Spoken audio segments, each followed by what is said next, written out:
अब आगे सूत जी महाराज जो है 24 अवतारों के विषय में चर्चा कर रहे हैं कि ये शौनक जी, ठाकुर जी के तो अनंत अवतार है, परंतु मुख्य रूप से ठाकुर जी के 24 ही अवतार है।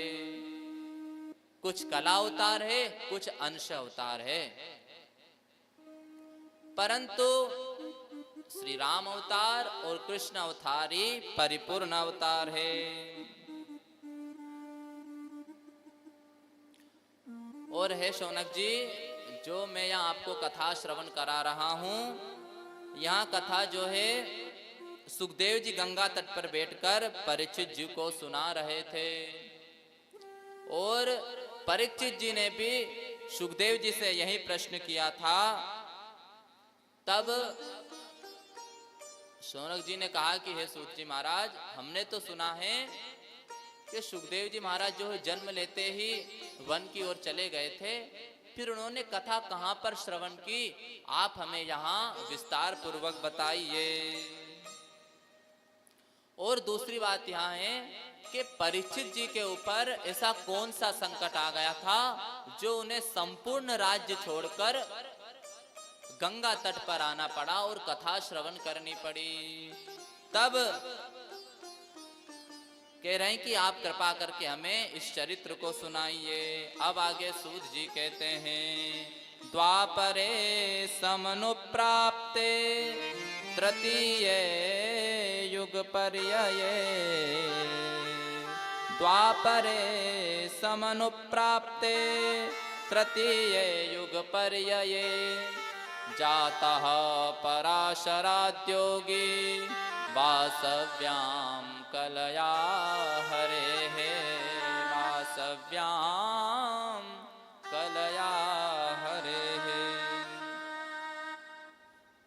सूत जी महाराज कह रहे हैं कि हे शौनक जी, द्वापर युग के अंतिम चरण की बात है, जब पराशर जी के द्वारा सत्यवती के गर्भ से भगवान अपने कला अवतार व्यास जी के रूप में प्रकट हुए। व्यास जी ने देखा कि शास्त्र बहुत कठिन है, तब उन्होंने वेद की रचना की। वेद की रचना के पश्चात वेद के 4 भाग कर दिए, ऋग, यजुर, साम और अथर्व। 4 वेद करने के बाद भी व्यास जी को जो है मन में शांति नहीं मिली। इतने परिश्रम करने के बाद भी जिस प्रकार जीव का कल्याण होना चाहिए था, उस तरह जीव का कल्याण हुआ नहीं। यहां सोचकर जो है व्यास जी उदास बैठे हुए थे। व्यास जी के पास महाराज नारद जी आए। नारद जी को आते ही देखकर व्यास जी ने विधिवत पूजन किया, और पूजन करने के पश्चात उनसे पूछा। नारद जी ने कहा कि व्यास जी, आप इतने चिंता में क्यों हैं? तब कहा कि पाराशर्य महाभाग भवतः कच्चिदात्मना परितोष्यति शारीर आत्मा मानस एव वा।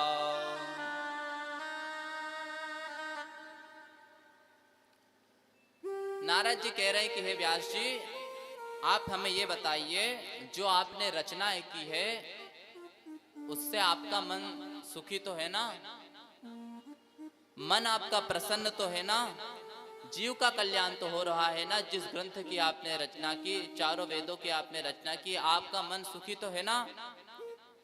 व्यास जी बोले, पता नहीं गुरुदेव, ग्रंथ की रचना करने के पश्चात भी मेरा मन सुखी नहीं है, क्योंकि जितने अंश में जीवों का कल्याण होना चाहिए उतने अंशों में जीवों का कल्याण हो नहीं रहा है।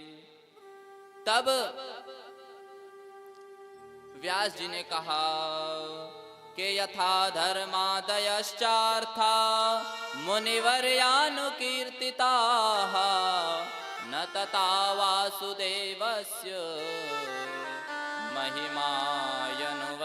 महिमायनुवर्णिताः।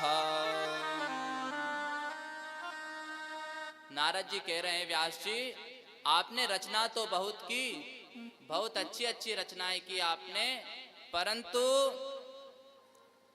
जिन भगवान की भक्ति, जिन भगवान की भक्ति से जीव का शीघ्र कल्याण होगा, वहां रचना आपने ठीक से नहीं लिखी।